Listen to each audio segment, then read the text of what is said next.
Alors, bonjour à tous et donc bienvenue à notre webinaire assistant et maître de stage. Et ce webinaire va être accrédité.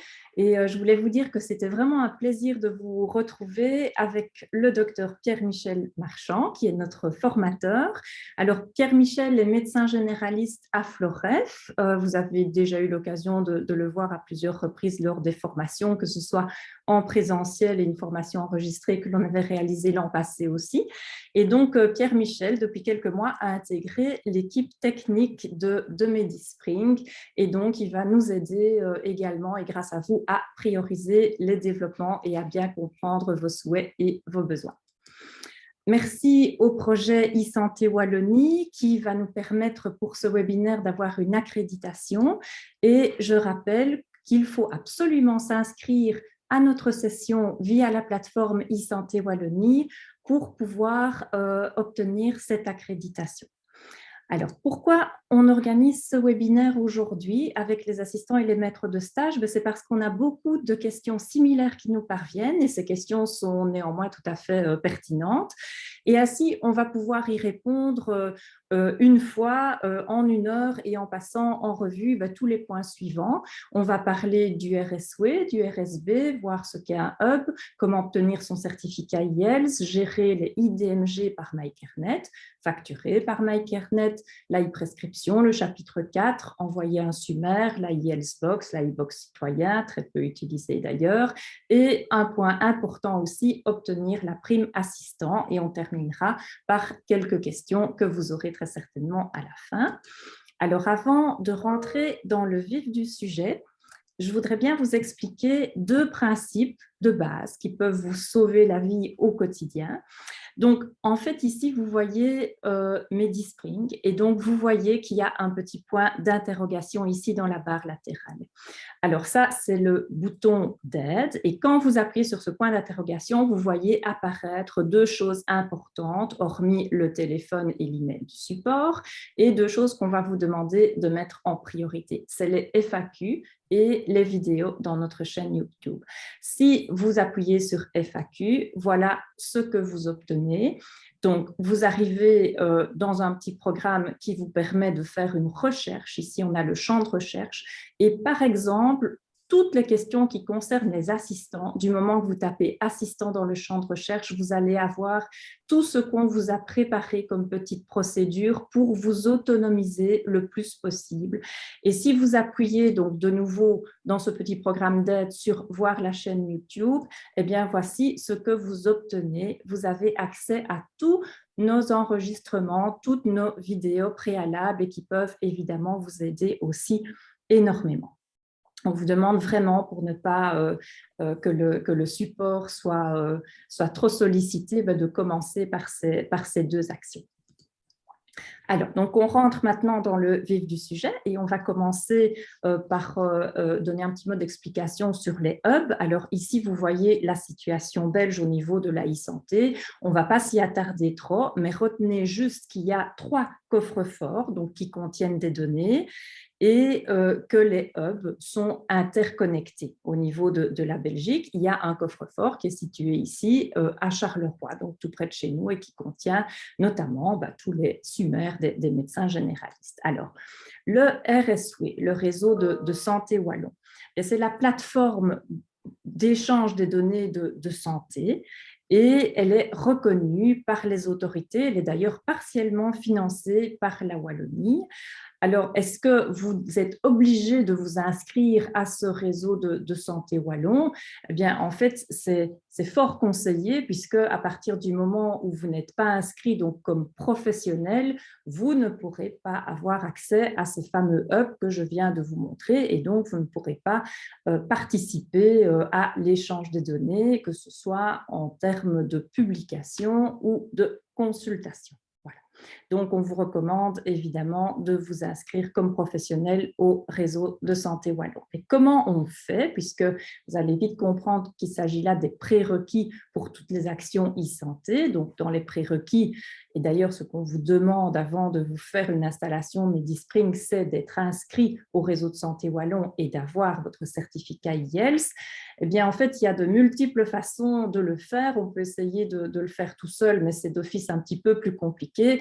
Alors, moi, je vous propose de vous simplifier la vie une bonne fois pour toutes, parce que je sais, notamment les assistants, que vous avez quand même beaucoup de choses à intégrer puisque vous venez d'arriver auprès de votre maître de stage. Et donc, si vous n'avez pas encore votre certificat IELTS ou que vous n'êtes pas encore inscrit au réseau de santé wallon ou au réseau de santé bruxellois, vous m'envoyez tout simplement un petit mail sur l'adresse contact. Vous n'oubliez pas de noter votre nom, votre prénom, votre numéro INAMI et votre adresse professionnelle, et je vous mettrai en contact avec le partenaire adéquat en fonction de toutes les informations que vous m'aurez données. Voilà, comme ça, c'est vraiment le plus simple et je peux vous le dire aussi, le plus efficace. On a des partenaires vraiment extraordinaires, que ce soit au niveau de la Wallonie, au niveau de Bruxelles aussi, du côté flamand aussi, qui nous aident à faire tout ça. Et on travaille vraiment en symbiose avec ces personnes qui sont hyper compétentes dans leur domaine. Et comme ça, ce n'est pas à nous de faire tout ça, mais moi, je vous mets en contact volontiers avec eux. Alors, au niveau des consignes par rapport à ce qu'on va faire maintenant, donc vous avez vu, comme on est dans un webinaire, votre micro et votre caméra sont désactivés par défaut. On vous demande d'éviter les messages superflus parce que vous êtes plus de 100 à présent et donc c'est nous qui allons répondre aux questions, Pierre, Michel ou moi. Pour vos questions, justement, vous pouvez les exprimer dans le chat, mais je vais vous demander de les exprimer à partir du moment où la réunion est terminée, puisque peut-être que vous allez sinon exprimer des questions qui vont être prises en considération un petit peu plus tard. Et donc, quand vous posez une question, pour que ce soit bien clair, je vous demande de mettre un Q comme question. Et si vous avez des suggestions, elles sont les bienvenues aussi. Et là, on vous demande de commencer par un S comme suggestion. Vous avez aussi la possibilité de poser une question oralement. À ce moment-là, il faut lever votre petite main. Vous allez juste dans la barre inférieure et vous voyez une petite main bleue. Vous pourrez la lever. Et donc, ça, de nouveau, après la session, s'il vous plaît. Et donc, votre demande sera prise en considération.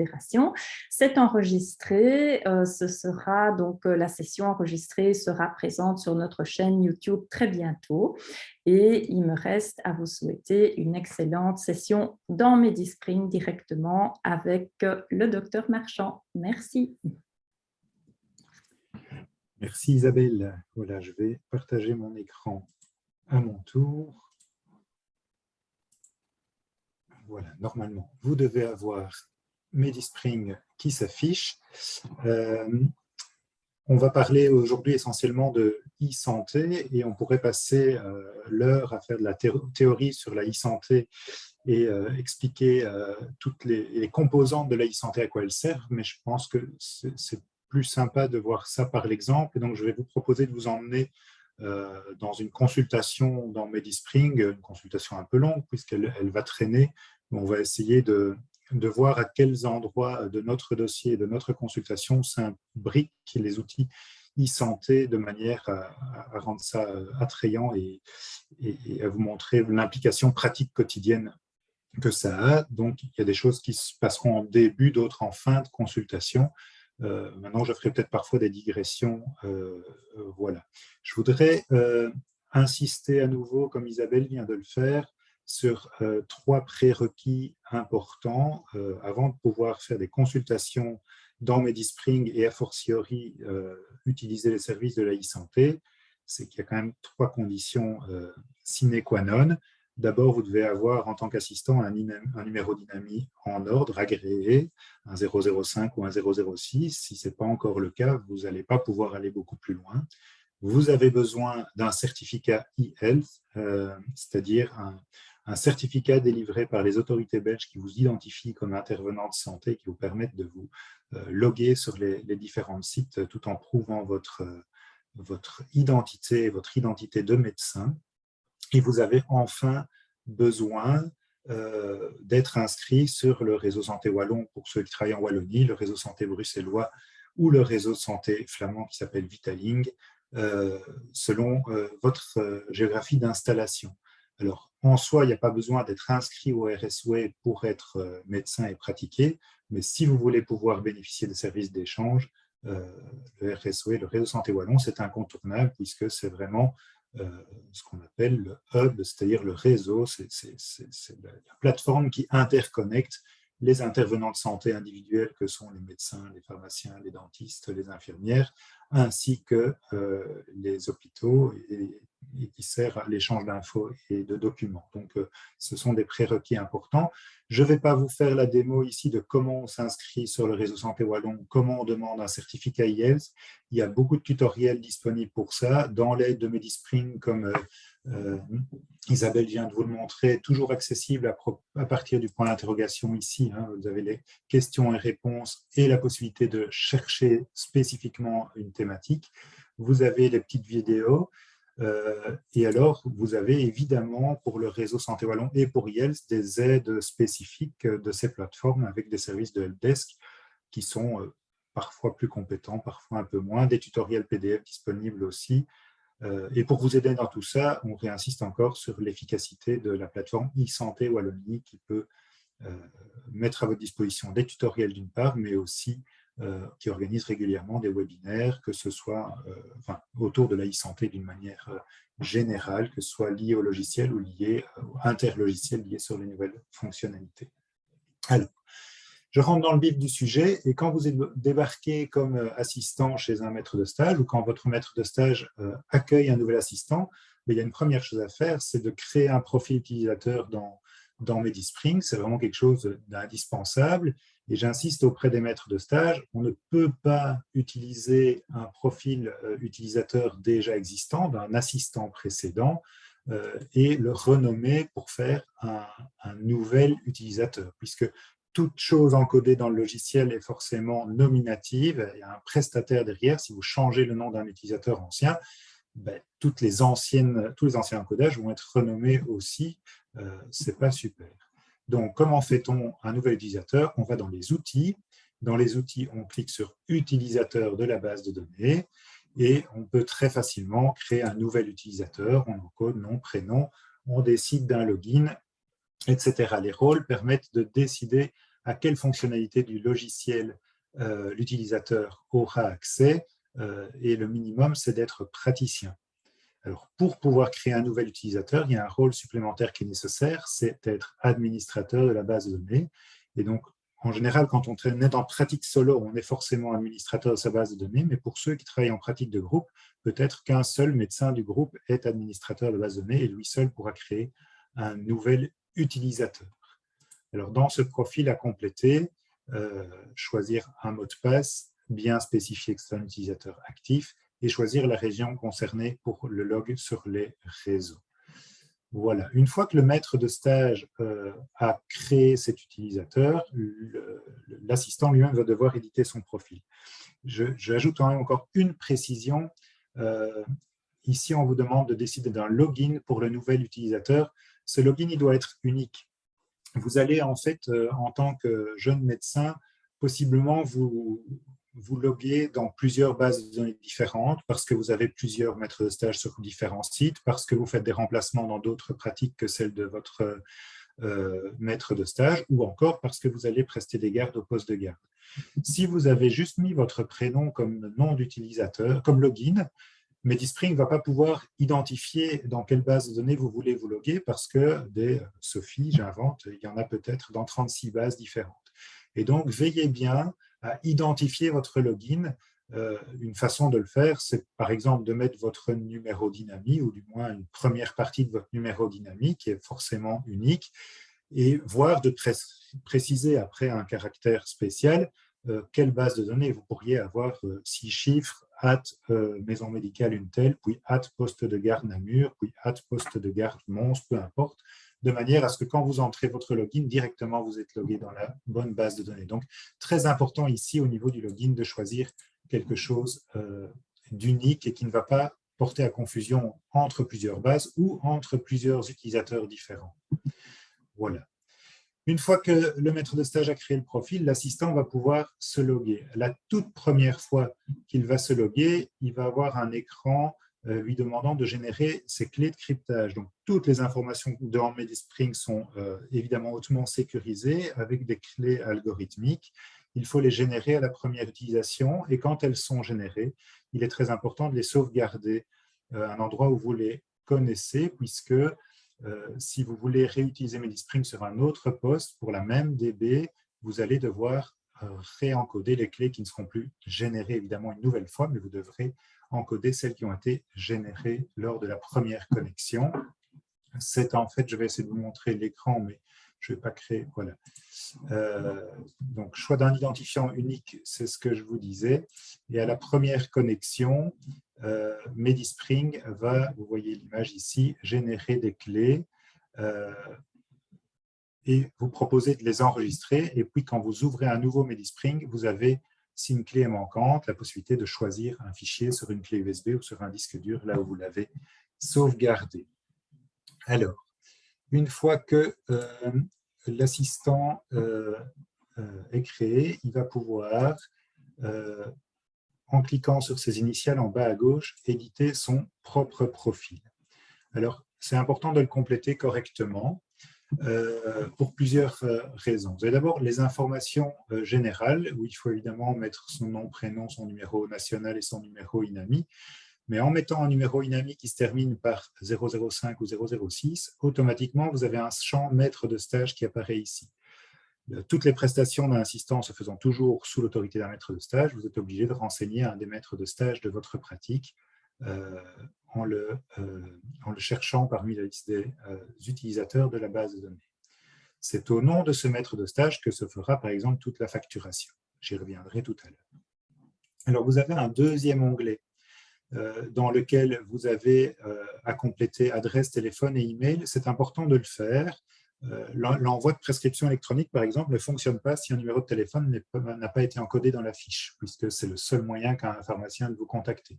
Il faut une adresse postale, il faut aussi une adresse mail pour certaines fonctions. MediSpring, vous verrez tout à l'heure, permet des envois automatiques par email, mais il faut une adresse mail de référence dans la fiche signalétique de l'utilisateur. Dans l'onglet facturation, en tant qu'assistant, on n'est pas obligé de mettre quoi que ce soit. Vous voyez ici qu'il y a une rubrique compte bancaire partagé des assistants. Ça dépend du maître de stage. J'y viens dans quelques instants. Même les données de convention, en tant qu'assistant, vous n'êtes pas obligé de les compléter puisque toute attestation que vous allez générer se fera sous le nom de votre maître de stage. Il y a juste l'exception des assistants qui auraient éventuellement certaines séances de travail sans supervision avec facturation des honoraires propres à l'assistant non supervisé, auquel cas, là, il a besoin de mettre ses coordonnées bancaires. C'est assez rare.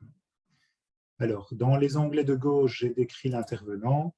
Pour l'utilisateur, on peut ici modifier éventuellement le login, l'email, le mot de passe, les rôles.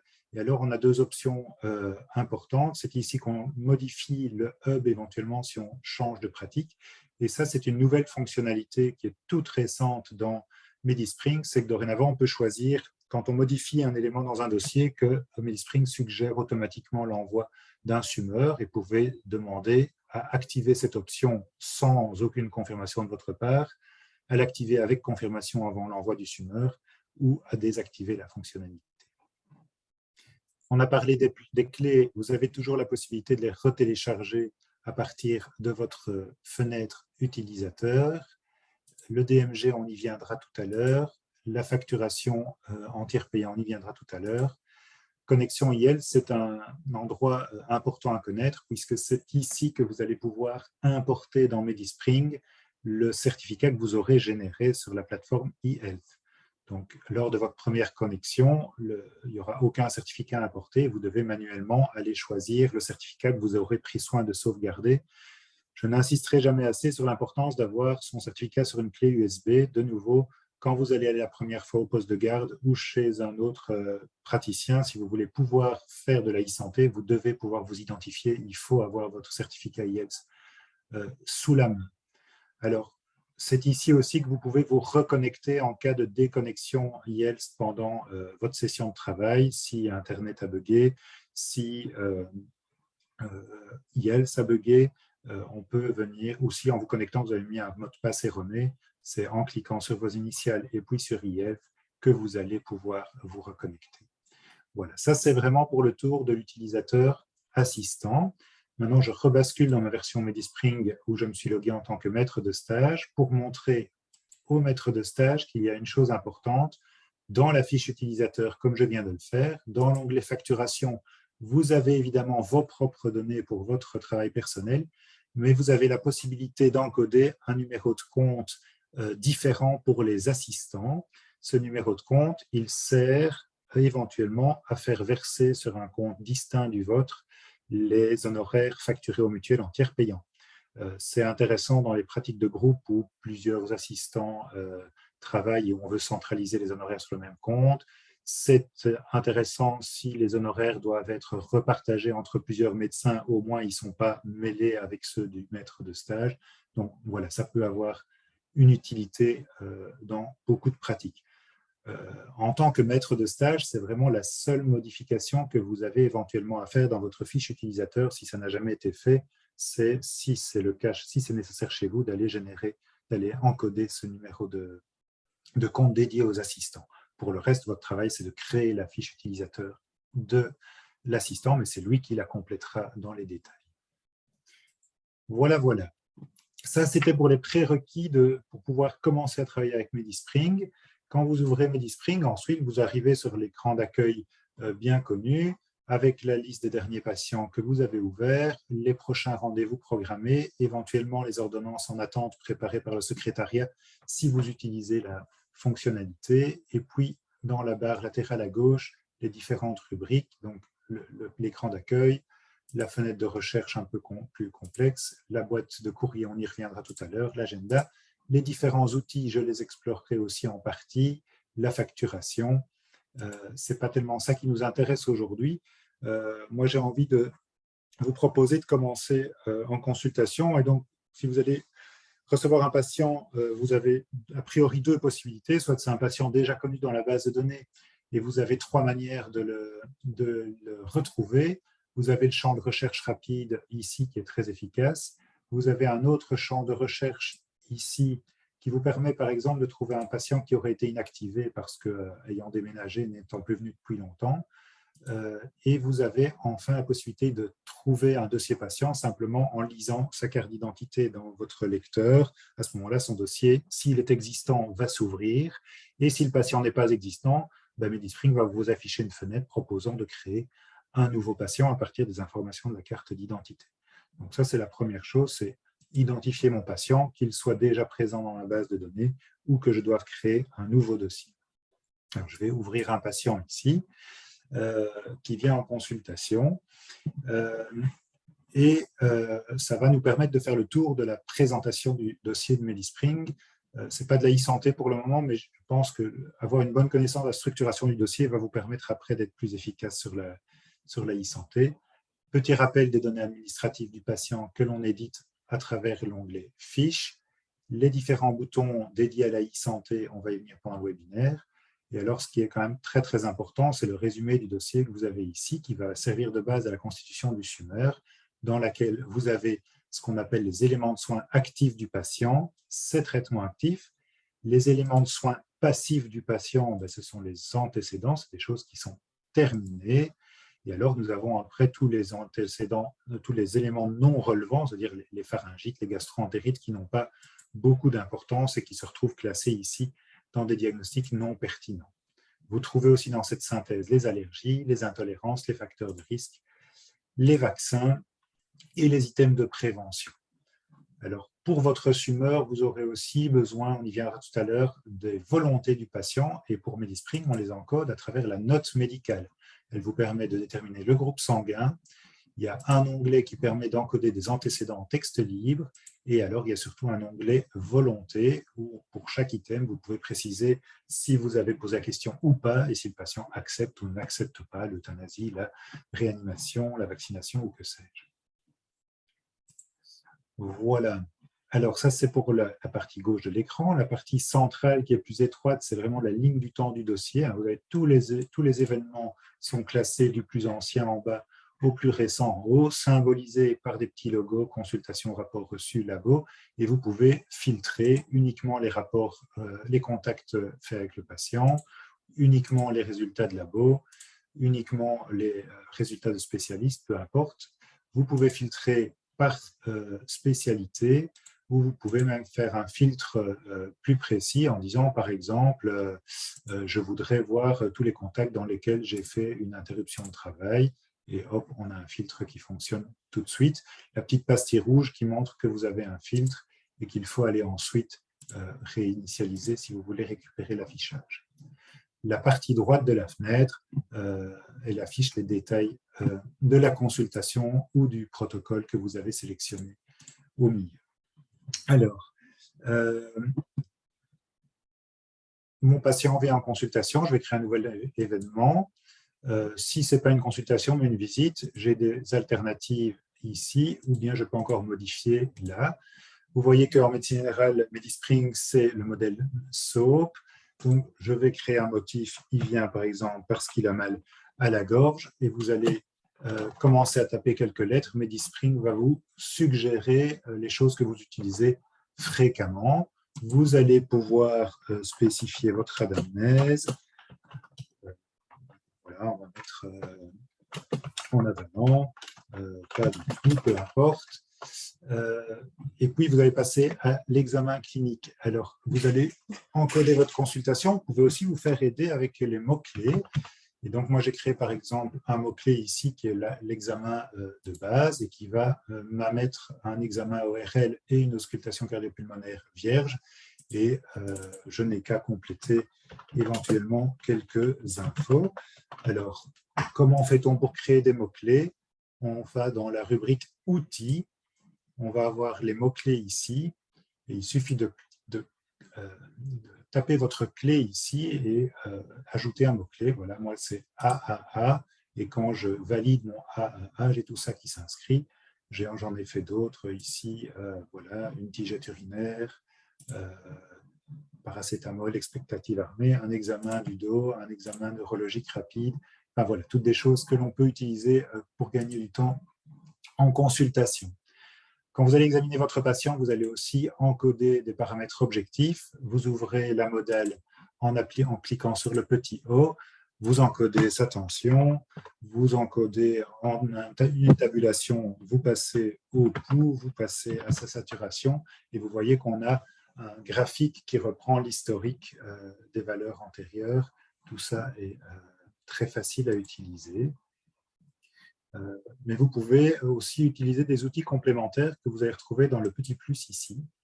Et dans ce plus, nous avons essentiellement des échelles. Biométrie, c'est le même raccourci que le O, mais on pourrait dire, le patient dit, mais docteur, j'ai quand même vraiment très très mal à la gorge. Oui, combien? Voilà, j'ai 7 sur 10.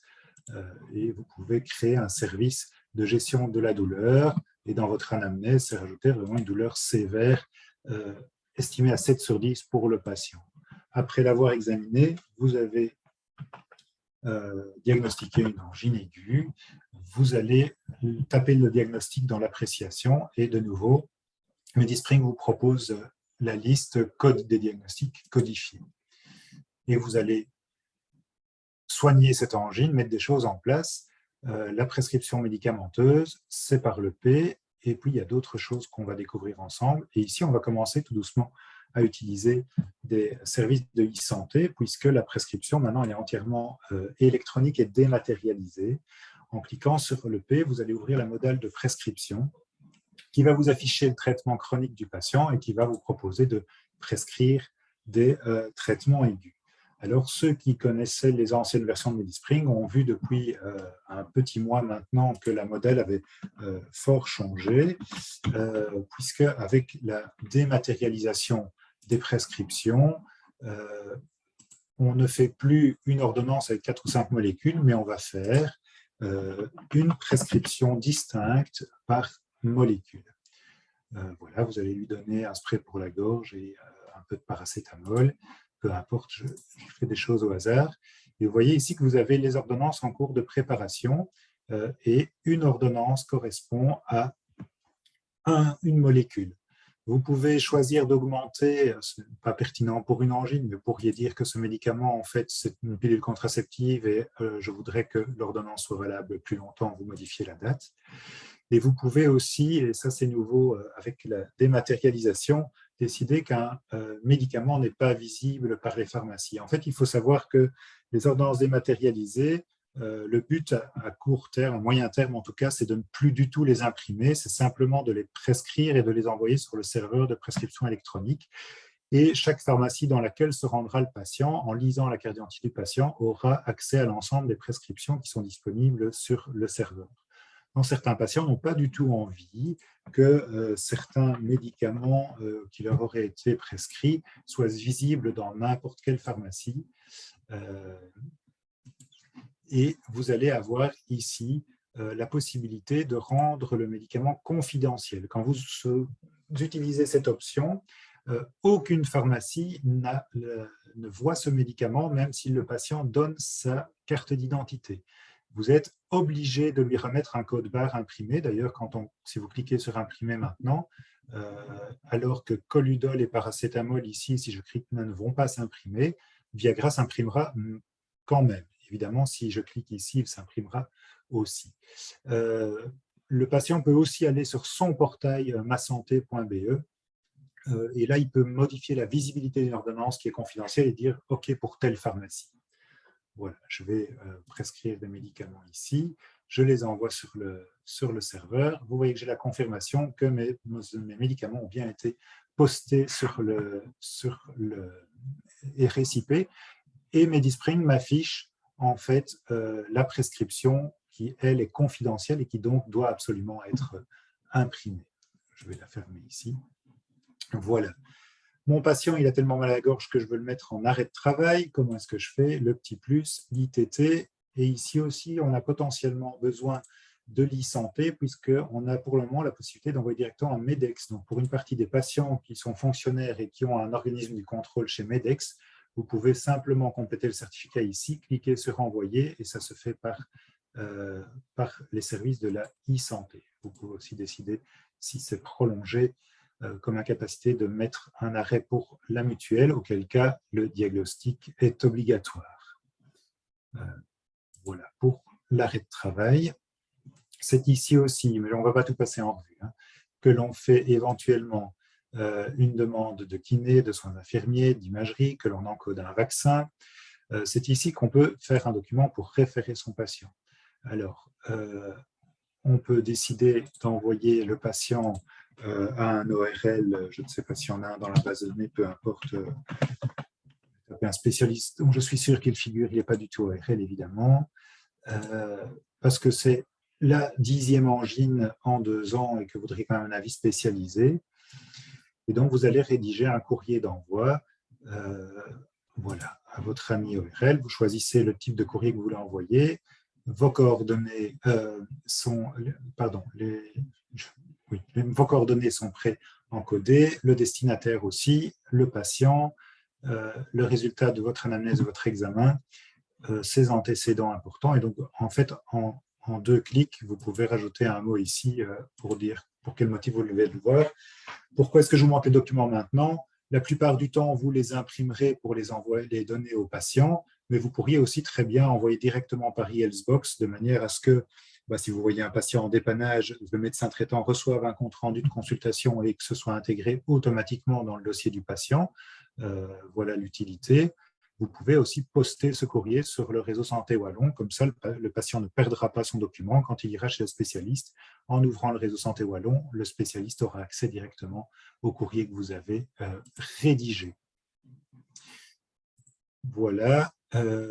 Nous avons aussi, dans la e-santé, tous les outils Covid. Bon, imaginons ici, j'ai pris un exemple dont l'anamnèse ne colle pas vraiment avec un Covid, mais imaginons qu'il aurait toussé et qu'il n'y aurait pas eu d'angine.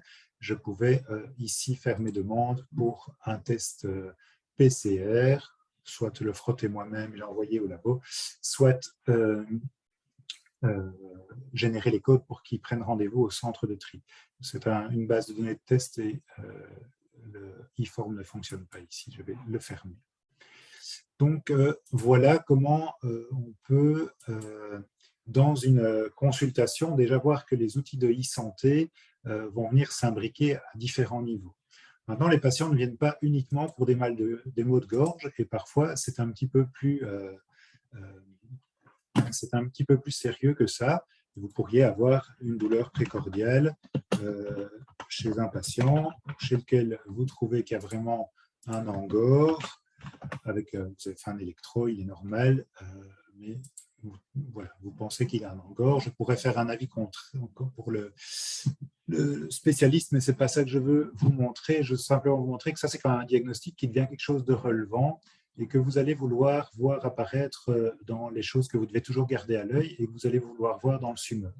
Alors, il y a deux manières de procéder. Soit vous le voyez en consultation et vous faites un diagnostic, vous dites ça, je garde et je vais je vais lier ça aux éléments de soin. L'angor n'est pas encore présent dans les éléments de soin, donc je peux créer un nouvel élément de soin ici. J'ai ma fenêtre qui s'affiche, angor. Je pourrais spécifier surtout douleur mâchoire, peu importe. Hein. Ça, je sais que je signale à mes collègues que c'est parfois un peu atypique, par exemple. Et ça, c'est un élément de soin qui va venir s'ajouter ici dans les éléments de soins actifs. Ça veut dire que je le garde sous les yeux tant que je l'estime actif, et ça veut dire que quand je vais poster un SUMEUR, ça va être expédié. Par contre, je peux constater aussi que, tiens, ce patient, il a une pneumonie atypique qui est finie depuis belle lurette. Pour moi, ce n'est plus actif. Je peux l'envoyer dans les antécédents de manière à ce que ça ne vienne pas polluer les choses que je dois avoir à l'œil pour le moment. Alors, de la même manière que je viens de créer un antécédent, un élément de soin actif à suivre dans le temps, je pourrais en créer un qui est plus temporaire. On pourrait imaginer un patient qui vient finalement avec une pyélonéphrite, c'est quand même déjà quelque chose d'un peu sérieux qu'on va vouloir suivre, mais on n'a pas envie de suivre ça pendant des années. Et pour éviter ce qui vient de se produire avec la pneumonie atypique, je pourrais dire, bon, ok, ça c'est un élément de santé actif, je voudrais que ce soit dans le SUMEUR, mais je voudrais, pour moi, le 31 octobre, sauf mauvaise surprise, ce sera clairement terminé. 2021, ça ne va pas aller. 31 du 10 2021. OK, peu importe. Et là, si je clique pour ajouter mon élément de soin pyélonéphrite pour lequel le patient est venu me voir aujourd'hui, elle apparaît bien ici. Mais quand je réouvrirai MediSpring le 4 novembre, la pyélonéphrite, elle sera automatiquement reclassée dans les antécédents puisque, selon toute vraisemblance, le problème sera résolu. Alors, lier comme ça des sous-contacts à des éléments de soin, c'est intéressant parce que vous pourriez avoir envie de suivre un élément de soin en particulier et vous avez un filtre ici. Si je clique là, je ne vais plus avoir dans mon journal que ce qui a été spécifiquement lié au diabète. Voilà. Vous pourriez aussi décider, la dernière chose que je vous montre dans cette consultation-ci, ça peut être intéressant, surtout en dermato, dans les suivis de pilets, c'est qu'on peut aller choisir une pièce jointe, une image, mais bon, je ne sais pas ce que j'ai comme image sur ce disque dur. Je ne vais pas mettre une image de mes enfants. Hop, dans le dossier du patient. Ce que je vous ai illustré aussi sans le dire, c'est les différents sous-contacts d'une consultation, puisque vous voyez qu'on est parti du mal de gorge, on s'est rendu compte qu'il y avait un deuxième problème avec l'angine de poitrine, un troisième avec la pyélonéphrite, et j'ai mis ça dans des sous-contacts bien distincts auxquels je pourrais lier une prescription spécifique, un arrêt de travail, une imagerie qui concerne un diagnostic ou pas, et qui finalement, dans mes filtres, va me permettre de m'y retrouver facilement. Alors, j'aurais pu aussi, mais je ne l'ai pas fait parce que je vous propose de faire un dossier de qualité en vue de publier, par exemple, un SUMEUR, mais on peut utiliser MediSpring de manière tout à fait différente. Il y a quand même encore beaucoup de médecins aujourd'hui qui se contentent de faire ceci, mal de gorge, moxie,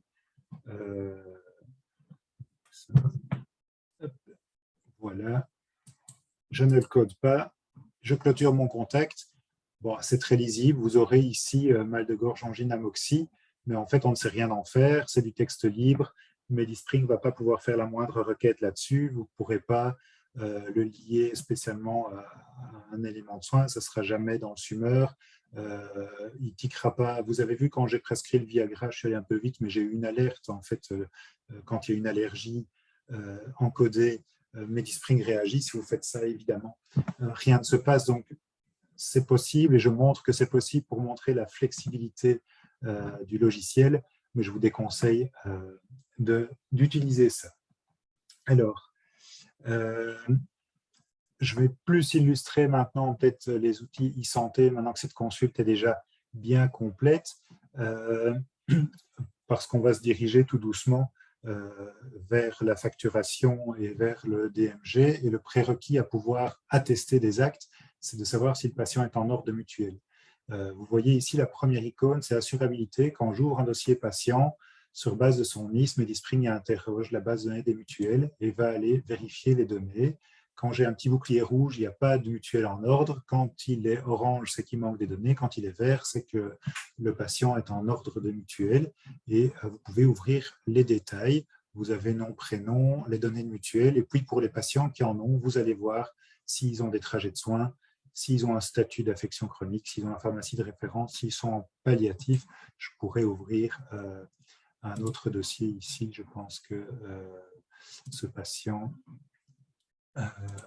oui, on va avoir voilà, d'autres données. Il a un trajet de soins diabète. Vous avez le nom des spécialistes et des généralistes qui s'en occupent pour cette raison. Il est malade chronique pour 2021. Par contre, il n'a pas de pharmacie de référence. Si le patient est hospitalisé, vous avez aussi l'info dans cette fenêtre. Et si le patient est affilié à une maison médicale au forfait, auquel cas vous ne pouvez pas facturer une consulte, vous devez la facturer à la maison médicale, vous aurez aussi une alerte ici.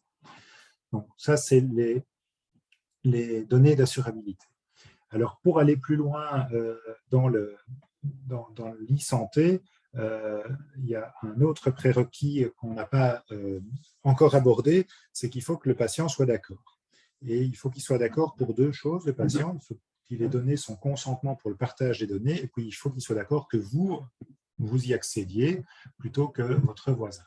Alors, comment est-ce qu'on fait ça?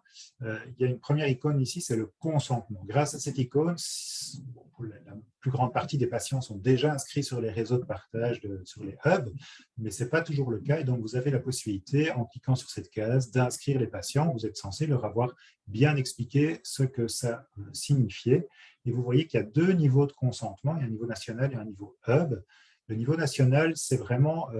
un consentement au partage de données de type administratif. Donc, c'est la vérification de la mutuelle, c'est la facturation, c'est le DMG, c'est la prescription électronique. Par contre, le hub, ça, c'est vraiment l'échange des protocoles médicaux sur le réseau Santé Wallon avec les différents partenaires de soins. Pour créer un consentement, vous devez avoir le numéro de carte d'identité du patient. Il sera automatiquement encodé si vous avez scanné récemment la carte d'identité. Ce numéro de carte d'identité, le fait d'être en possession, ça matérialise, si vous voulez, le fait que vous êtes bien en contact avec ce patient et que vous n'avez pas décidé d'aller inscrire votre voisin pour le plaisir de visualiser ces données. Donc, la première étape, c'est que le patient ait donné son consentement pour le partage des données. Et la deuxième étape, c'est l'icône suivante. C'est le petit lien ici, c'est le lien thérapeutique. Alors, mon patient, non seulement il est d'accord qu'on partage ces données, mais il doit d'accord que moi j'y accède. Et vous voyez ici, l'icône est noire par rapport à cet autre dossier où l'icône est verte. Ça veut dire que M. Boulet ne m'a pas donné son accord, mais je l'ai en face de moi en consultation. Et si j'ai son numéro de carte d'identité, en 2 clics, je vais aller dire M. Boulet est d'accord que j'accède à ces données. Voilà. Une fois que vous avez le consentement du patient et un lien thérapeutique avec lui, votre maître de stage a très probablement déjà un lien thérapeutique avec la toute grande majorité de ses patients, tous ces liens vont être à créer.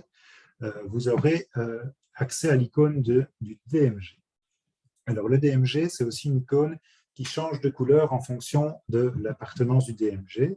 Elle est grise quand on n'a pas l'info, et puis elle est verte quand le DMG vous appartient, ou verte avec un petit personnage dedans quand le DMG appartient à un autre médecin, mais au sein du même groupe de pratique. Elle est orange quand le DMG appartient à un médecin extérieur à la pratique. Alors, l'an passé, Frédéric Dujardin, en donnant ce séminaire, a expliqué aux assistants comment demander des DMG.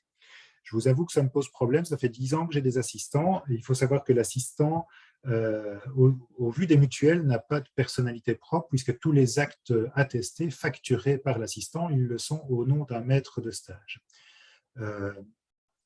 Donc, le DMG qu'un assistant va éventuellement créer va en fait être créé au nom de son maître de stage. Par contre, un patient qui a déjà un DMG et que l'assistant va être le seul à voir pendant l'année courante, qui ne va pas voir le maître de stage, le DMG va être automatiquement prolongé puisqu'il y aura eu un contact au sein de la pratique. Et donc, personnellement, je vois peu d'intérêt pour les assistants à attester eux-mêmes des DMG.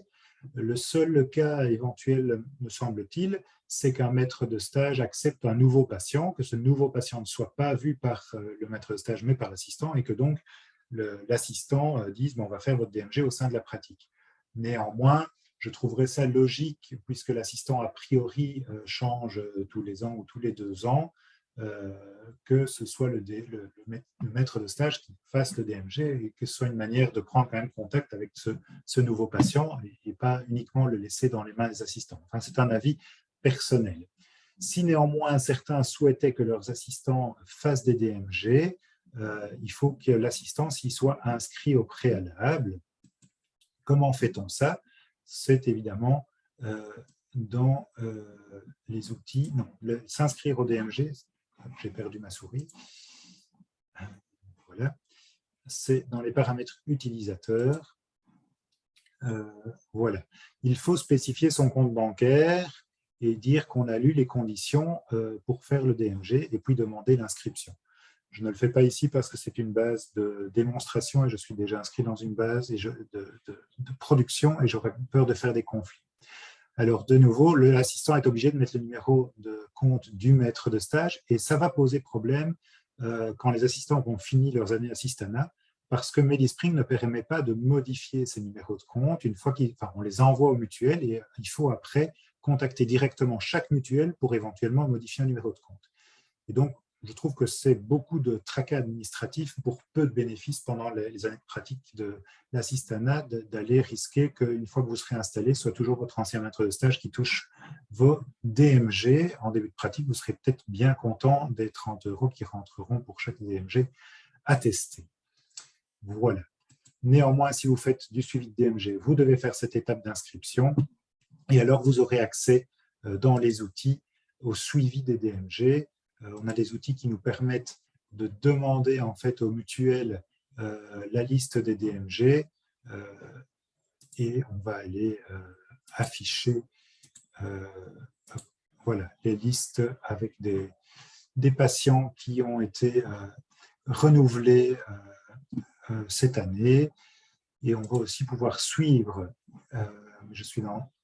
je n'aurai pas dans la base ici, je vous montre mon MediSpring de production, renouvellement et clôture. Vous allez pouvoir suivre en fait l'évolution des DMG, des patients qui déménagent et qui sont clôturés par un nouveau médecin traitant ou bien des DMG qui ont été renouvelés à votre nom. Voilà, je pense, dans les grandes lignes pour ce qui concerne le DMG avec les réserves dont je vous ai parlé. La prescription électronique, on en a parlé au cours de la consultation. Il y a une chose que j'ai oublié de vous montrer néanmoins, c'est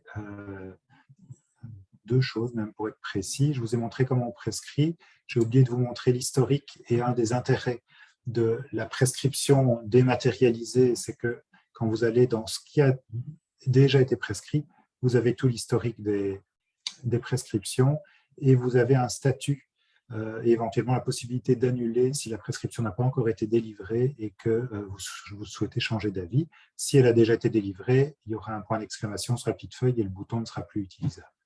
Et je ne vous ai pas non plus montré le chapitre 4, donc c'est les demandes de remboursement pour les médicaments soumis à autorisation du médecin conseil. Vous avez la liste ici. Quand un médicament est périmé, en cliquant dessus, vous allez afficher la demande de prolongation. Et si vous voulez prescrire un nouveau médicament soumis à autorisation, vous allez en fait, en le prescrivant au hasard, un Aclasta, prescrire, et vous voyez que ici j'ai mon petit logo qui apparaît. Si je clique dessus, je vais me retrouver dans le chapitre 4 et je vais pouvoir compléter ma demande. Donc ça, c'est pour la prescription. Je vous dis un mot rapide sur la e-Healthbox, parce qu'il reste encore la facturation et le SUMER. La e-Healthbox vous permet de recevoir tout le courrier qui vient des hôpitaux, c'est la petite enveloppe ici, et elle vous permet aussi d'envoyer des messages à n'importe quelle personne disposant d'un numéro INAMI, en fait, donc pas seulement des médecins. Il suffit de cliquer sur Nouveau message. Vous allez chercher ici un médecin, et si vous ne connaissez pas son numéro d'INAMI que vous voulez envoyer, je peux reprendre le docteur Bourgeois, gastro-entérologue, que j'ai mis tantôt dans le courrier.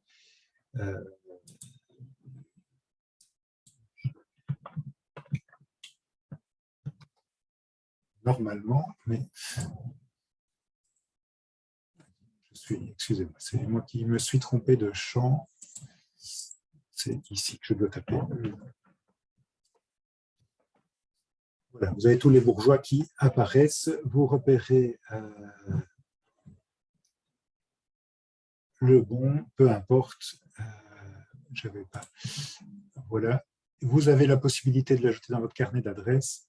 Et puis, vous avez un message. Vous êtes obligé de mettre un objet et un contenu. Et vous pouvez choisir de joindre une pièce jointe. Ça, c'est pour la e-Healthbox. Elle peut servir, par exemple, à envoyer le document que je vous ai montré tout à l'heure, mais là, ce sera automatique puisque le bouton « Envoyer par e-Healthbox » est déjà disponible dans la fenêtre d'édition du document directement. Je ne m'attarde pas sur la e-Healthbox parce que je pense que c'est plus important de vous montrer le fonctionnement d'une part de la facturation et puis de terminer par le SUMER. Quand j'ai terminé ma consultation, je vais être très heureux si le patient accepte de me payer. Et donc, je vais cliquer sur l'onglet de facturation. Alors, vous voyez qu'en tant que maître de stage, j'ai une attestation simple à mon nom, mais si j'ouvre un MediSpring au nom d'un assistant, je vais avoir une attestation un petit peu différente, puisque on va attendre que ça charge. On va avoir le dispensateur de soins qui est le maître de stage, mais fait par l'assistant sous l'autorité du maître de stage. Voilà, on va faire une attestation avec par exemple une consultation et on va faire un acte technique. On a fait je sais pas, 35, 32, 31. Vous voyez, je n'ai pas encore de favoris ici. Si je tape mes numéros, MediSpring les cherche. Si je tape du texte libre, il va aussi me suggérer les codes. Et alors, je vous montre ici que si la prestation s'est faite en soirée, le week-end, la nuit ou en garde, c'est ici qu'il faut le spécifier. Sur les attestations papier, on doit rajouter un code manuellement. Ici, vous allez simplement spécifier que c'est la nuit. Et dans l'écran suivant, MediSpring va vous ajouter le supplément pour la consultation et le supplément pour l'acte technique en urgence. Alors, il y a juste une petite chose qui n'est pas encore automatique, c'est que le supplément, il doit être lié à la prestation concernée. Et donc ici, vous allez devoir retaper le 35, 32, 31 que vous avez mis là. Alors, par défaut, MediSpring propose d'envoyer en e-attest pour le patient, mais vous pouvez choisir de facturer en tiers payant ou en papier. Vous pouvez d'ailleurs aussi ventiler, dire la consultation, le patient va me la payer, va se faire rembourser, mais l'acte technique et son supplément, je voudrais que le patient ne doivent pas me les payer et que ce soit la mutuelle qui paye. Vous allez les mettre en IFACT. Alors, quand je mets en IFACT, en facturation tiers payant, je dois obligatoirement faire consulter ITAR. Oui, évidemment, je n'ai pas de données de mutuelle pour ce patient. Ça ne va pas fonctionner. Hop. En plus, on a eu des soucis avec eHealth toute la matinée. Je vais repartir sur un qui est déjà fait. Donc, vous constatez qu'ici, il n'y a plus le fait par l'assistant, puisque je suis revenu sur mon profil personnel. J'avais dit que j'en faisais 2 en IFACT, que je faisais de l'IA-test.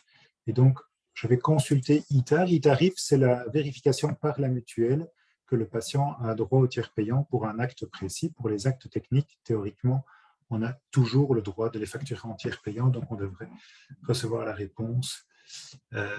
Je sais pourquoi ça ne fonctionne pas. Ça devrait devenir vert ici, mais le serveur des mutualités chrétiennes est planté ce matin et ce patient est affilié aux mutualités chrétiennes. Donc, ça va, je ne vais pas pouvoir vous faire cette démo-là jusqu'au bout du mois. Vous voyez que MediSpring a automatiquement recalculé les montants à payer par le patient et ce qui sera payé directement par la mutuelle. On pourrait être très gentil avec le patient et dire que le patient il bénéficie d'une prise en charge de cet équipe modérateur par un tiers, par exemple le CPAS.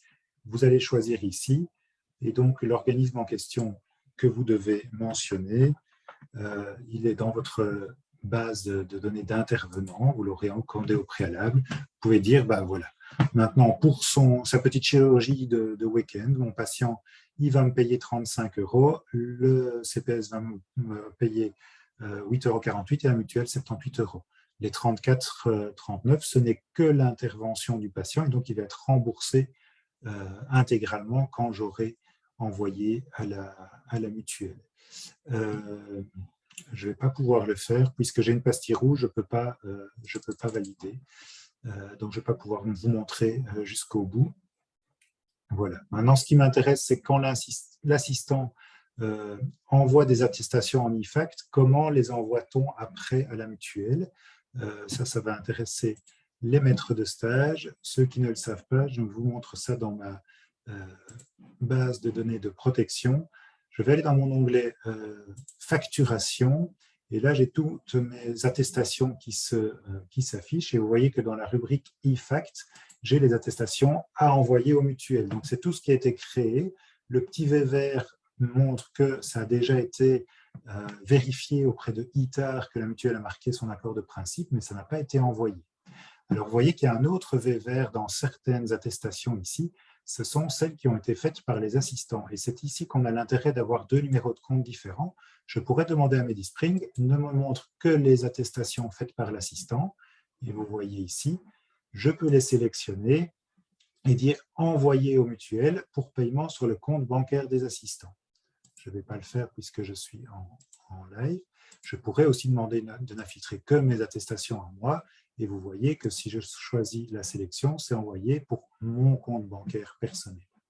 Alors, une fois que ça a été envoyé aux mutuelles, vous savez que vous faites le suivi des envois ici avec, au fur et à mesure du temps, les mutuelles qui envoient à quel point elles en sont dans le traitement de votre donnée. On peut récupérer les messages rapidement et vous allez voir l'évolution d'IFACT. Donc voilà, ça c'est vraiment pour tout ce qui concerne la facturation.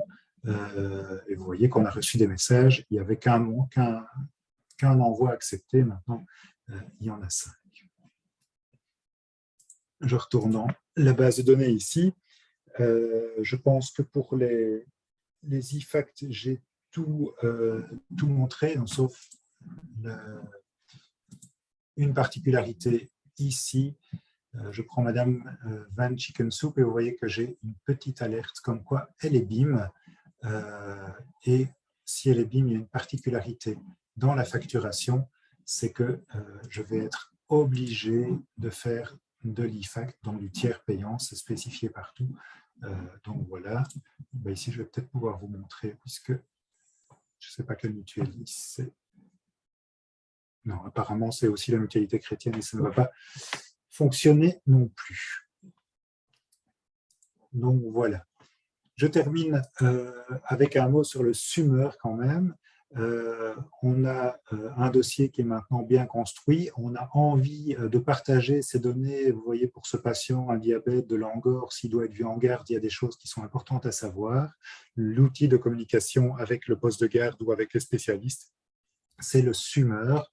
Mon SUMER, je le fais ici en allant sur les hubs. Alors avant d'y aller, je vous montre qu'il y a un petit S vert, c'est tout nouveau aussi comme fonctionnalité.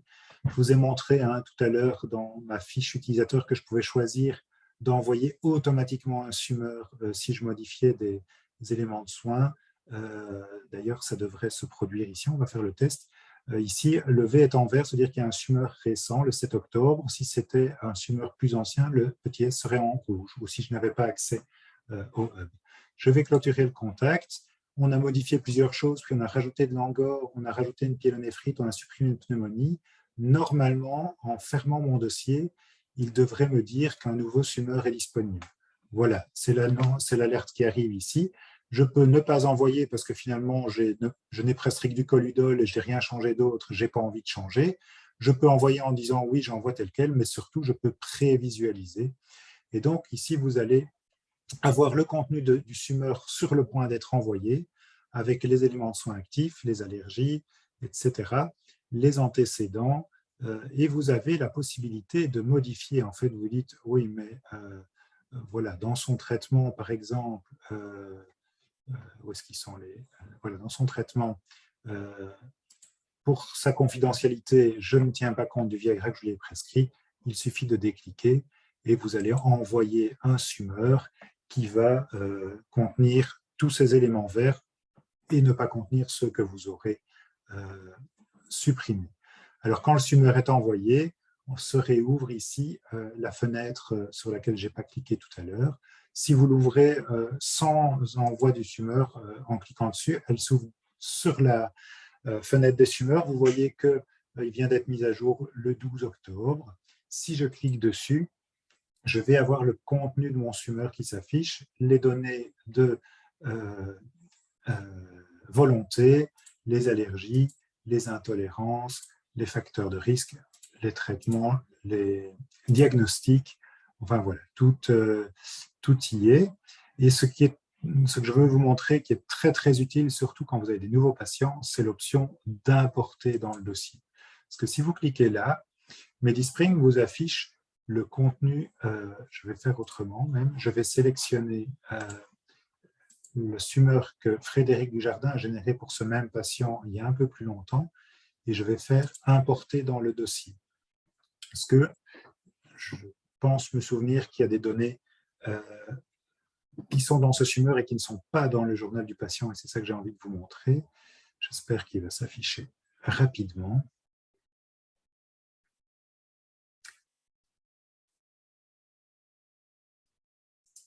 C'est pas normal.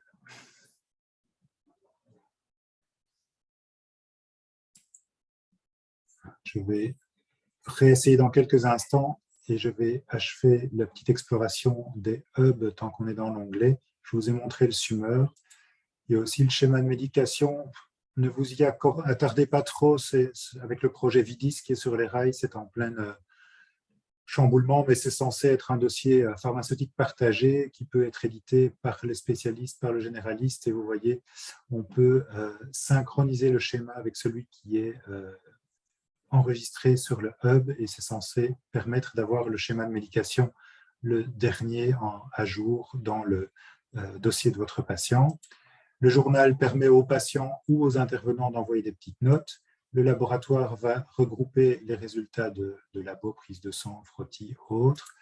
Les vaccinations, pour le moment, montrent que les vaccinations de Covid, tout est vide parce que c'est un faux patient. Donc, voilà. Et ici, on a juste un document que j'ai envoyé il y a quelques jours et qui va s'afficher et que je vais pouvoir en fait soit visualiser, soit importer dans le journal du patient. Tout document que vous trouvez sur le hub, vous avez la possibilité de l'importer. Alors parfois, vous avez un petit message d'erreur parce que MediSpring ne trouve pas quel ce médecin a rédigé le rapport et il vous demande soit de choisir dans une liste quand il hésite entre deux, soit de créer un nouveau quand il n'en connaît pas du tout. Vous faites cette étape-là et vous allez avoir normalement un petit message de confirmation ici.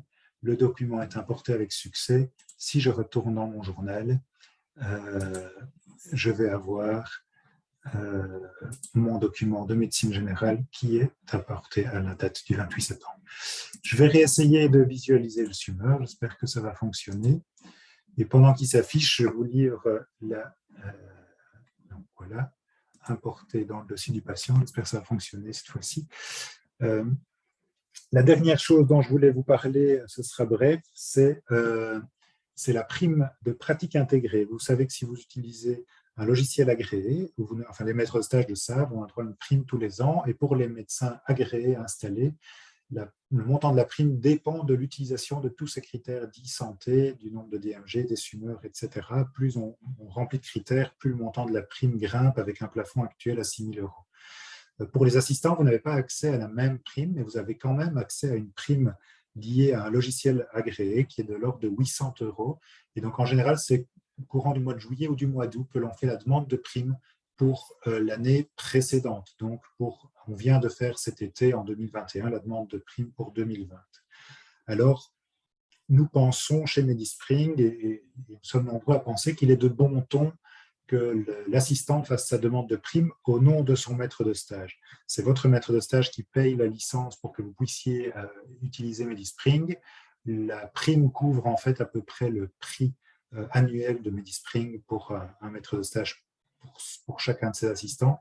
Et donc, en général, c'est assez logique que la demande de prime qui doit être faite par l'assistant ou par l'intermédiaire du portail MyInami soit finalement reversée sur le numéro de compte du maître de stage. J'ai vraiment un bug ici sur la base de démo. Ça m'embête. Je vais voir si ça fonctionne par hasard sur une base avec des vrais patients. C'est toujours touchy.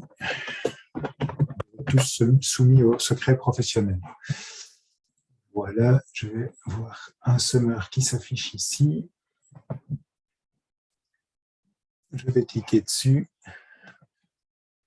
et je vais cliquer sur importer. Et voilà, ici, je n'ai pas de problème. Alors, vous voyez qu'en fait, ce que je voulais vous montrer, c'est que Medispring vous affiche ce qu'il y a déjà dans votre dossier et ce qu'il y a dans le summeur.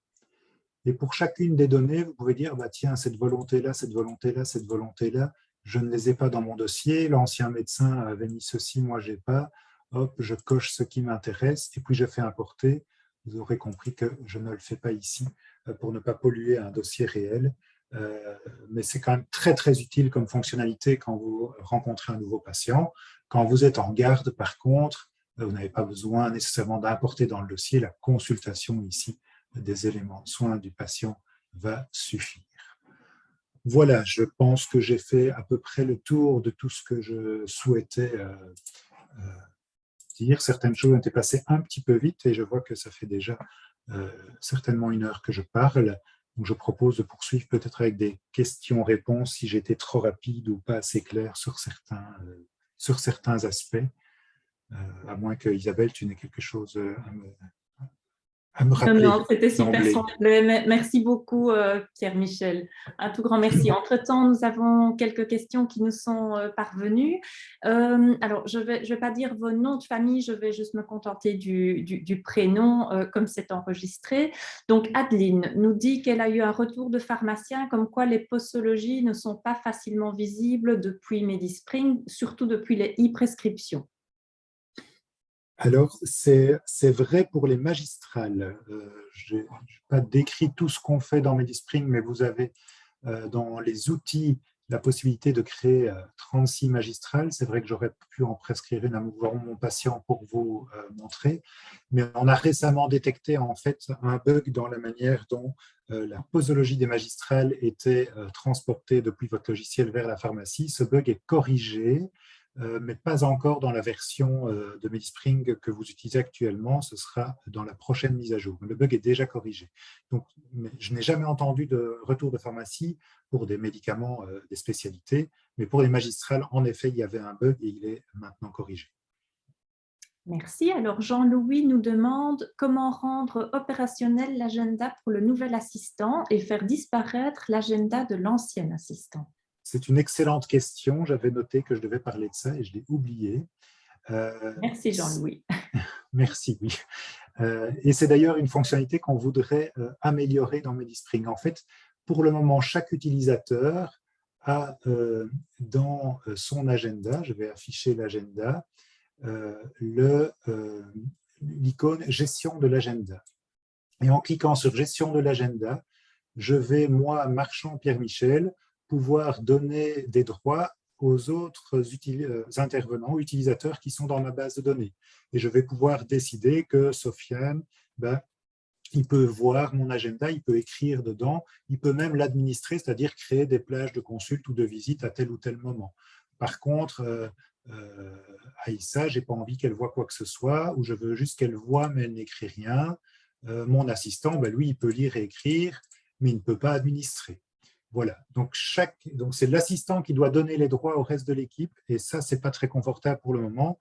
J'ai demandé qu'on implémente pour un administrateur la possibilité ici, pour moi, je pourrais avoir un menu déroulant et demander pour gérer les droits de l'agenda de mon assistant, de manière à pouvoir dire l'agenda de l'assistant, tous mes collaborateurs ont le droit de le voir et d'y écrire pour pouvoir inscrire des visites. Alors ça, c'est ce que chaque assistant doit faire et que j'ai oublié de dire tout à l'heure. Désactiver l'agenda de l'ancien assistant, donc il peut supprimer les droits de tout le monde, mais ce n'est pas très pratique. En fait, le mieux que vous ayez à faire, c'est d'ouvrir en tant qu'administrateur de la base de données dans vos outils la liste des utilisateurs de la base, d'aller sur le nom de votre ancien assistant et de dire lui, il n'est plus actif. Ça vous permettra d'ailleurs que cet assistant ne puisse plus se connecter à distance à votre base de données. Maintenant, si pour une raison X ou Y, vous souhaitez qu'il puisse continuer à se connecter parce qu'il vous remplace encore de temps en temps, parce qu'il est installé sur le même secteur et qu'il continue à avoir certains patients et vous trouvez que c'est chouette qu'il puisse aller dans votre base de données, là, vous ne pouvez pas le désactiver et il faut qu'il aille lui-même modifier les droits de regard sur son agenda.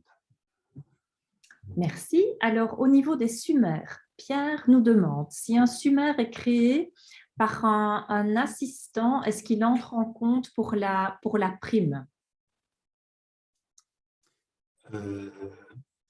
C'est une excellente question.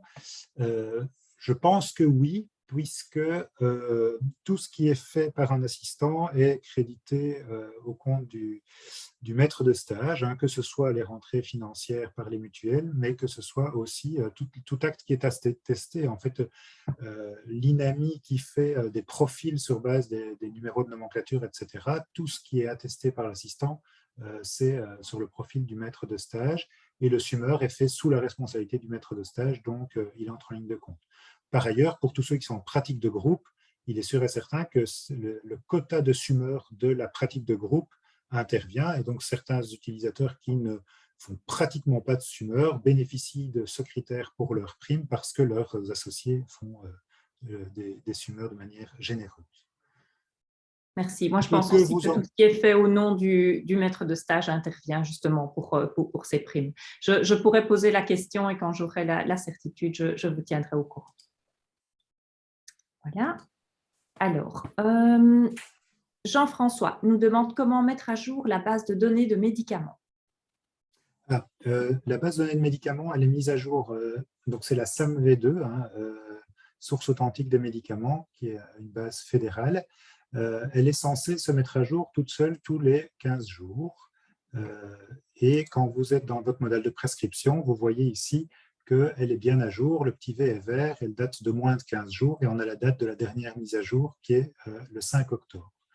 Alors, il y a une difficulté pour le moment où ce n'est pas systématique chez tout le monde et il y a des gens qui se retrouvent avec des bases de données non à jour. En général, elles datent de 15 jours, mais quand on n'y a pas prêté attention, parfois elles datent de 6 mois parce qu'on n'a jamais fait les mises à jour manuelles. Alors, pour le moment, il existe toujours un outil permettant de faire la mise à jour manuellement de la base de données de la SAMV2, mais j'ai bon espoir que le bug soit résolu pour la prochaine version aussi, parce que moi, moi qui ai la version toujours en cours de développement, je n'ai pas dû la mettre à jour les 2 dernières fois. Sinon, vous allez dans les outils et vous avez un onglet Maintenance. Il y a 36 maintenances que je vous déconseille de faire à l'aveugle, mais il y a ici la maintenance qui permet la réplication de la base de données de médicaments SAMV2.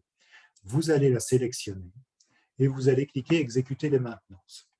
Alors, c'est une maintenance qui est assez courte, ça ne dure que quelques minutes. Donc, normalement, si vous le faites en cours de consultation, ça ne va pas vous impacter des masses.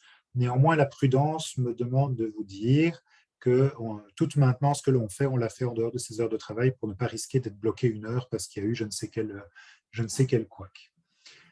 Pour la maintenance de la base de données SAMV2, il y a une subtilité supplémentaire, c'est que c'est complètement inutile de la faire quand vous êtes, comme je le suis ici, sur une version de MediSpring par un navigateur Internet, sur ce qu'on appelle la Web App.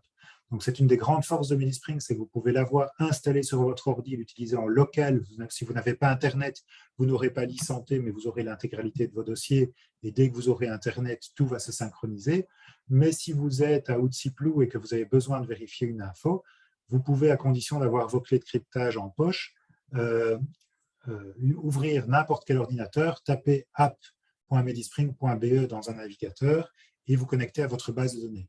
Maintenant, là, ça ne sert à rien de répliquer SAMV2 puisque, y compris la base de données des médicaments, n'est pas sur votre machine, mais sur le serveur distant qui, lui, est mis à jour par le support de MediSpring. Donc, sur votre machine, sur l'application installée, c'est dans les maintenances, ici la maintenance réplication de la base de données de SAMV2. Merci. Et Jean-François ajoute, elle est à jour sur le portable et pas dans le bureau, mais en fait, vous devez le faire sur chaque poste. Voilà. Alors, est-ce qu'on peut regarder maintenant, Pierre-Michel, est-ce que tu peux taper Influvac avec la mise à jour de la SAMV2, parce que Corinne nous dit qu'Influvac est toujours de 2020 et c'est peut-être pour cette raison-là, Corinne. Donc, il faudra faire la mise à jour. Voilà, Influvac est bien dans ma base de données, sur le voilà. 2021-2022. Et on a eu des soucis avec Alpharix qui, bien qu'étant dans la base de données, n'apparaissait plus, mais maintenant c'est réparé aussi. Vous voyez qu'il est là. J'ai tapé Rix. Maintenant, un bon moyen pour les vaccins grippe, c'est de taper Tetra, puisque les 3 vaccins, donc Vaxigrippe, Influvac et Alpharix, sont tous les 3 tétravalents. Comme ça, vous avez les 3 qui apparaissent. Parfait. Donc, Corinne fera la mise à jour et n'aura plus de problème dans quelques minutes. Alors, Haïdar nous dit quand il prescrit plusieurs médicaments remboursés, très souvent, ils sont repris en double ou en triple sur la même prescription, alors que les pharmaciens ne peuvent en délivrer qu'un seul à la fois. Alors, de nouveau, première chose à vérifier, c'est si le SAMV2 est à jour. Il y a des médicaments qui perdent parfois le remboursement temporairement et si on a la malchance de faire la prescription dans une période de déremboursement, ben forcément, la MediSpring va en mettre plusieurs sur la même ordonnance. On a ce problème aussi avec des médicaments qu'on a énormément prescrits. Glucophage n'est plus remboursé. Vous voyez, remboursement, vous avez l'info avec la SAMV2, tout est toujours à jour normalement. Et si je prescris 2 boîtes de glucophage, alors que mes patients en prennent depuis des années, j'aurai 2 boîtes sur la même ordonnance. C'est un problème de remboursement. Il y a eu le problème pour de la colchicine, il y a eu le problème pour… récemment, j'ai été interpellé, ce n'est pas pour de l'adénurique à un moment. Voilà, ça arrive. En général, c'est que votre SAMV2 n'est pas à jour. Ou bien que le médicament, comme le glucophage, maintenant, n'est plus du tout remboursé. Merci. Alors, Amandine nous demande comment faire la différence entre traitement aigu et chronique dans les traitements actifs. Je vous montre ça tout de suite. On va la voir ici. Donc, voilà, ça saute aux yeux, entre guillemets, quand on a l'habitude. Vous avez un petit trait horizontal. Les traitements chroniques sont en dessous. Les traitements aigus sont au-dessus. Les traitements aigus, ils sont par défaut pour une semaine, sauf si la posologie que vous avez spécifiée permet de calculer une autre durée. Par exemple, si je tape une boîte d'amoxicilline, peu importe laquelle de 16 comprimés, mais que je lui demande d'en prendre 5 par jour, ça n'apparaîtra que 3 jours, évidemment, puisqu'après 3 jours, la boîte sera vide. Ici, dans la modèle de prescription, vous avez aussi clairement la distinction entre les traitements aigus et les traitements chroniques. Et vous pouvez, comme pour tout médicament, aller éditer un médicament déjà prescrit. Et ben, finalement, son Viagra, c'est tellement souvent que je lui mets en chronique. Et il vous suffit d'enregistrer alors. Et à l'inverse, son paracétamol, il ne le prend pratiquement plus jamais. Ce n'est plus un chronique enregistré et vous voyez qu'il repasse dans le prescrit, dans l'aigu. Alors, vous pouvez aussi lier vos médicaments à des éléments de soins particuliers. Hein. Par exemple, bon, ça devient. On avait l'angine de poitrine ici qu'on a créée. Je pourrais faire ma prescription, par exemple, de Coversil dans le cadre de son angine de poitrine. Et si je fais ça, quand je vais réouvrir ma modèle de prescription, il faut peut-être que je quitte mon contact, mais vous allez avoir votre traitement chronique qui va être classé par élément de soins, angine de poitrine, un tel, fibrillation auriculaire, la cordarone, diabète, le toucher, etc. Merci Pierre-Michel. Alors Tanguy nous demandait comment contacter les mutuelles pour changement de compte, attestation refusée, etc. Contacter les mutuelles, c'est toujours une galère. C'est une des raisons pour lesquelles j'ai fait mon petit laïus sur le DMG tout à l'heure. Donc voilà, c'est la meilleure réponse que je puisse donner et je suis bien conscient du fait qu'elle soit très mauvaise. Il y a certaines modifications qu'on peut faire dans nos données financières sur le site MyInami, mais je ne sais pas quand on les modifie là, combien de temps il faut pour qu'elles soient répercutées vers les mutuelles. Donc le plus simple est de prendre contact vraiment avec le service informatique des mutuelles. En général, en cherchant sur leur site internet, on peut les trouver. Elles sont d'ailleurs, quand on contacte le service administratif, moi j'ai des retours très très rapides pour certains gros bugs IFACT par exemple. J'ai des retours assez faciles, mais il faut chercher sur leur site comment contacter le support informatique des mutuelles. Alors, Tanguy nous signale que les accueillantes ne peuvent pas accéder à la e-santé et c'est très invalidant. Et il nous demande si ce ne serait pas possible de créer un profil qui permettrait à l'accueillante de vérifier DMG, préparer des ordonnances, etc. Préparer des ordonnances, c'est déjà possible, mais elles ne peuvent évidemment pas les finaliser. Il faut l'équivalent de la signature d'un médecin et c'est pour ça que vous avez ici en fait les ordonnances en attente. Bon, personnellement, je n'utilise pas la fonctionnalité, donc je la connais mal, mais on doit, pardon, dans les profils utilisateurs, vous pouvez spécifier le rôle de prescripteur, normalement. Je vais en prendre un au hasard. Dans les rôles ici, hop, il y a prescripteur. Si vous attribuez ce rôle à une secrétaire, elle va pouvoir générer directement des ordonnances dans les dossiers des patients et vous, sur votre page d'accueil, vous devez activer le widget suivi des ordonnances et les widgets, ces tableaux de bord ici dans les outils. Hein. Voilà, choix des widgets, vous avez les rendez-vous, les ordonnances en attente et de ce fait-là, vous aurez ici la liste des ordonnances à clôturer et puis vous cliquez dessus et vous allez simplement la signer. Pour ce qui est des accès e-santé, j'entends la suggestion, je la note. L'assurabilité, mais je ne suis pas convaincu de l'utilité, puisque à l'ouverture du dossier, ce sont des checks qui se font automatiquement. En fait, il n'y a pas de manipulation à faire, ni pour vérifier le DMG, ni pour vérifier l'assurabilité. Merci. Alors, Patience nous demande s'il est possible dans Medispring d'avoir accès au certificat de rétablissement post-Covid des patients. Non, pas pour le moment. Hein. Enfin, voilà. C'est un service qui est réservé à Elena et les lois de la saine concurrence n'ont pas spécialement joué dans ce domaine-là. Je ne vais pas me lancer dans le débat sur la gestion de la crise et sur la gestion du partage des données, mais malheureusement, il n'y a que les partenaires d'Elena qui peuvent offrir cette fonctionnalité. Pour le moment. Merci.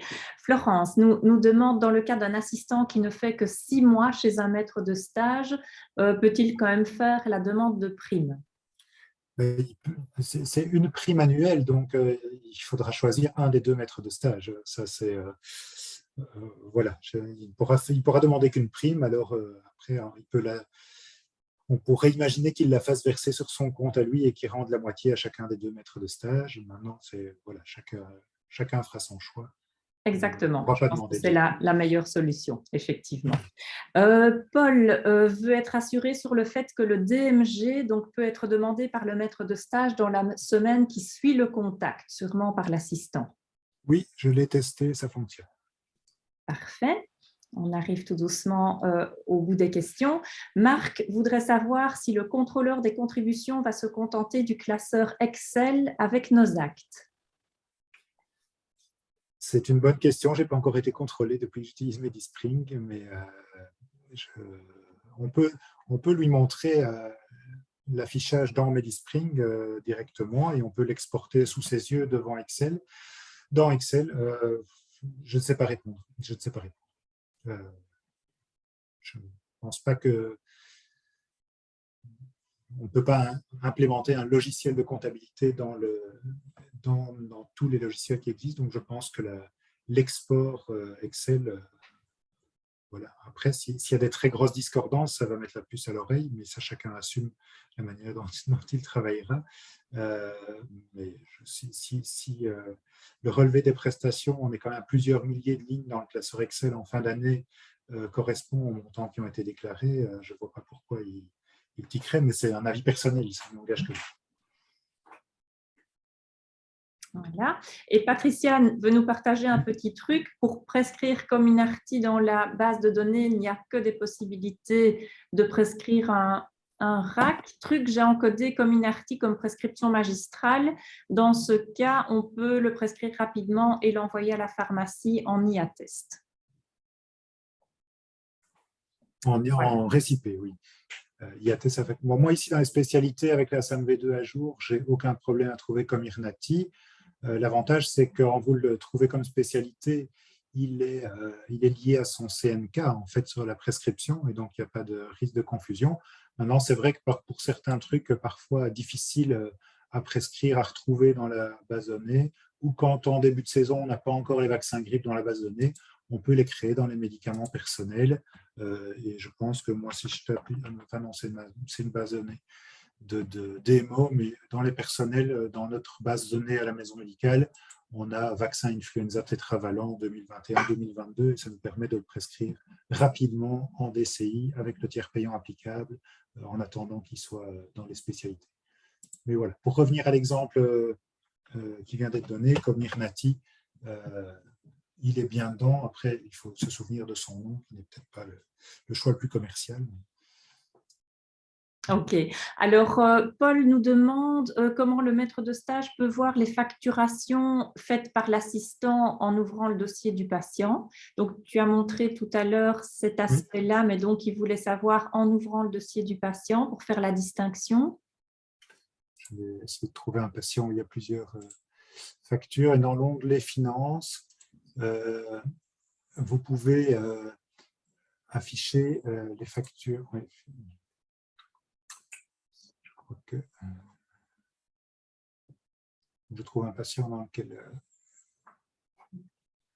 le patient aurait fait, l'assistant aurait fait des attestations. Je ne sais plus. Et pendant que ça tourne, Paul avait une double question de savoir si on peut retrouver les attestations faites par l'assistant précédent, même s'il n'est plus actif. Oui. Ce sont des bonnes questions, je n'ai jamais testé en fait. Et vous avez plusieurs limites pour afficher les attestations. Il faut choisir la bonne tranche horaire et donc par défaut, c'est les attestations du jour et donc même si vous mettez que vous voulez voir les factures de tout le monde, sachant qu'il n'y a que l'administrateur d'une base de données qui peut voir les factures de ses associés et les maîtres de stage peuvent voir les factures de leurs assistants. C'est ici que l'on choisit, mais je n'ai pas d'assistant attribué ici. Mais si vous mettez année et que vous remontez à l'année précédente, dans la liste, vous aurez celle de l'assistant précédent. Peut-être que cette patiente-ci va me permettre de vous montrer ça. Toutes les factures, si je mets année, voilà, vous voyez ici, on voit les factures de 2021, on voit les factures de 2020 et on voit celles qui ont été réalisées en fait par l'assistant. Donc, vous les retrouvez comme ça en mettant toutes les factures. Ceux qui ont plusieurs assistants, on peut même choisir un assistant. Après, il faut taper, faut savoir le nom de l'assistant. Dans vos bases de données, vous connaissez le nom des assistants, mais ici, dans la base de démo, je ne les connais pas. Voilà. Merci. Je ne sais pas si c'est clair comme ça. Marc nous dit qu'il a des traitements chroniques qui se sont dédoublés et doivent être effacés manuellement.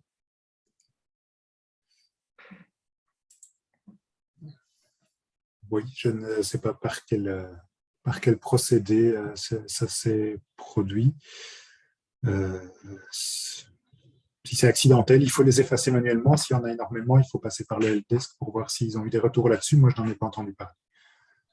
Alors, avant de donner la parole à Patricia, qui a une question sur la prescription des vaccins, on a encore la remarque de Pierre. J'ai créé une session pour l'assistante, mais la base de données des patients n'apparaît pas. Est-ce qu'il faut faire une réplication et comment? Bon, la réplication est censée être automatique. Est-ce que vous avez bien donné un rôle de praticien à l'assistant?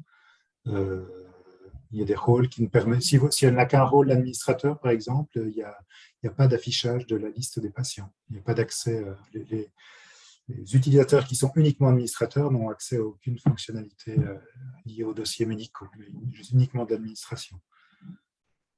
Parfait. Alors, Pierre, il faut peut-être contacter le helpdesk parce que dans la création de la session assistant, il y a peut-être eu un souci parce que c'est vrai que ce n'est pas normal. D'accord. Alors, j'ai donné la parole à Patricia. Donc, Patricia, si tu actives ton micro, on t'entendra. Tu peux nous formuler ta remarque. Oui, en fait, c'est de nouveau pour le Comirnaty. En fait, dans l'exemple que tu donnais, tu prescrivais un Comirnaty, mais je ne sais pas si tu as vu. Tu as prescrit 195 flacons. Je n'ai pas fait attention. Et pas une dose. Alors, c'est le pharmacien qui m'a fait la remarque parce qu'en un jour, j'ai prescrit 10 plateaux de 195.